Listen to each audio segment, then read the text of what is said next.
the saddest type of infidelity, in my opinion, is the mistake, which is someone just makes a mistake. They just, people do dumb shit when it comes to sex. Like people just, in a moment, they follow temptation. Their impulse control is poor, and they do something that doesn't reflect their morality or doesn't reflect the depth of their feelings. Like if you spend enough time in a room with people who've cheated in a relationship and are speaking candidly to you about it because you're their lawyer, they'll say to you very openly, like, no, I really love my wife. I really love my wife. Like, I don't know. I was just an idiot. Like, I saw this bright, shiny object and I went for it. I really wanted to sleep with that woman. Like, I wanted to fuck her. I love my wife. I make love to my wife. I love my wife, but I just want to sleep with this one, and we created a culture where one of those eradicates the other. That's a whole nother discussion or is there ethical non-monogamy? Like, is marriage about who I have sex with, or is marriage a different kind of a partnership? Is it a pair bond that's about building a life together? And where does monogamy fit into that? And people like Esther Perel, and those are people who are making very intelligent discussions about that.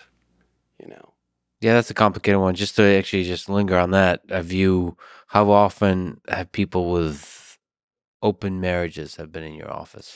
Well, and this is one of those, like, from a research perspective, this would be flawed because I see they're in my office because their marriage is falling apart. Yeah. So there may be lots of people having open relationships that don't end up in a divorce lawyer's office, so I'd never meet them. Yeah. But I meet a lot of people that was the Hail Mary pass. Sure. Like I meet a lot of people that they tried that, but in retrospect, it was a Hail Mary pass. Yeah. It was like, look, we've just figured, let's try this. Maybe this will keep the glue together on this thing, And I've also seen open relationships go wrong, where we agree we're just going to have sexual connections with other people, or we're going to bring other people into the bedroom, but together, like we're going to be together with other people or with another person. And then that connection of those two people, like, you think it's a soulmate all of a sudden now, and it goes in this other, and again, is that novelty? Is that, like, it's the reason why I don't understand why people have threesomes. It's kind of like, when someone sings to you, I don't know where to look. Like, I don't know where to look. Like, if someone's singing to me, I don't know where to look. Like, it feels weird, right? Yeah. Like, this is a conundrum. I'll say this too. This will never. But it's the reason I can't go to strip clubs. Yeah. I don't know where to look. Like if I go to a strip club, like you go to a strip club and there's the part where the woman's on the stage and she walks past each person, she does a little thing, and then next person, and then next little thing. So when she's right in front of you, I like a woman's face and I like a woman's body. I like both of them. So I'm looking at the woman's face and she's very beautiful, but she's naked. And I think, oh, she's naked. I should be looking at her naked body because obviously that's like, it's almost rude not to because she's naked in front of me, of course. So then I'm looking at her naked body, which is lovely to look at. But then I find myself going, oh my God, you're just still, like, you should look at her face for God's sake. Yeah. And then I'm looking at her face and find myself having this whole thing in my head where I'm going like, oh my God, where am I supposed to look?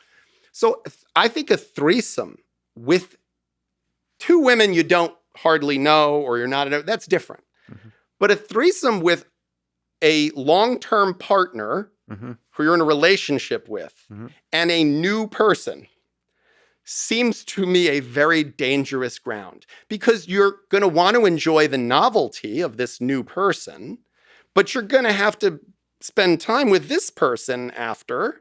So how much attention do you spend to the new novel, exciting thing without creating the impression that you're not interested in this because you're my favorite person, but this is fun, so I want to just try this for a few, but then also I don't want to forget about that. Like it just seems tricky. That analogy, by the way, is brilliant. And also, I guess it's tricky because the consequences of mistakes are quite high because you're going to have to talk about it Right. And there's an easy way to misinterpret the data, right? Like, so if I really like sleeping with my partner, but I get one chance to sleep with this other person, like, well, of course I should indulge in that because I can do this anytime. Like, what did, but this person, my partner, might interpret that as, oh, so you're more interested in her than me, because that voice in my partner that would be, insecure might hear that, so I just, why would you open yourself up to that level of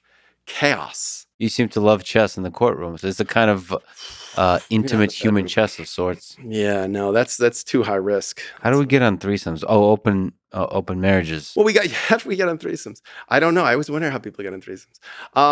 I figure if one is fun, two must be better. If two is better, three must be better. Yeah, I think the way that this becomes an issue is, why would you have a non-monogamous relationship? What is it about your sex life with this person that's not satisfying? And I think that is the question that's harder to ask yourself and to try to answer with your partner.